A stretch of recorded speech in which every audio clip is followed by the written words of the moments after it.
Kaya, l'âme du Ségué, une légende mauricienne. Dans les ruelles vibrantes de Rochebois, un quartier populaire de Port-Louis, naquit en 1960 un enfant dont la voix allait résonner bien au-delà des côtes de l'île Maurice.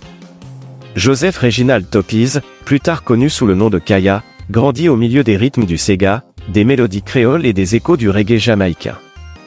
Dès son plus jeune âge, il ressentit un appel irrésistible vers la musique, une force qui le poussa à s'emparer d'une guitare et à composer des chansons qui parleraient au cœur du peuple. Dans les années 1980, alors que Maurice était en pleine mutation sociale et politique, Kaya fit un pari audacieux, fusionner le Séga mauricien, aux percussions entraînantes et aux textes profonds, avec le reggae de Bob Marley, ce cri universel contre l'injustice. De cette fusion naquit le Ségué, un nouveau genre musical qui devint rapidement la voix des laissés-pour-compte, des jeunes en quête d'identité et des travailleurs luttant pour de meilleures conditions de vie. Avec son groupe Racine Tatane, Kaya composa des chansons qui touchaient au plus profond de l'âme mauricienne.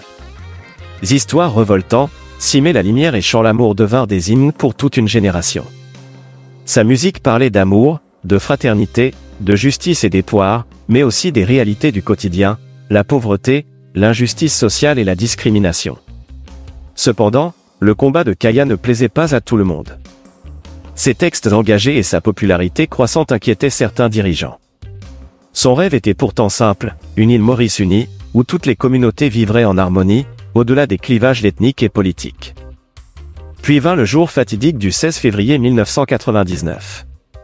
Lors d'un concert militant en faveur de la dépénalisation du cannabis, Kaya fut arrêté pour consommation de drogue.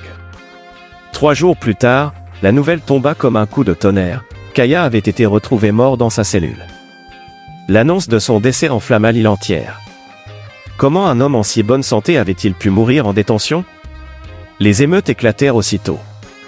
Des milliers de jeunes descendirent dans les rues, exprimant leur colère face aux injustices dont ils se sentaient victimes depuis des décennies. Maurice, d'ordinaire paisible, s'embrasa pendant plusieurs jours. Mais si Kaya n'était plus physiquement présent, son esprit ne mourut jamais. Son héritage musical et son message de paix continuèrent d'inspirer des générations entières. Aujourd'hui encore, ses chansons résonnent dans les cœurs mauriciens, rappelant que l'unité et l'amour sont les seules véritables réponses aux divisions. Ainsi, la légende de Kaya ne s'éteindra jamais. Son Ségué vit encore, dans chaque note, dans chaque parole chantée, et dans chaque rêve de justice et de liberté sur cette île paradisiaque qu'il chérissait tant.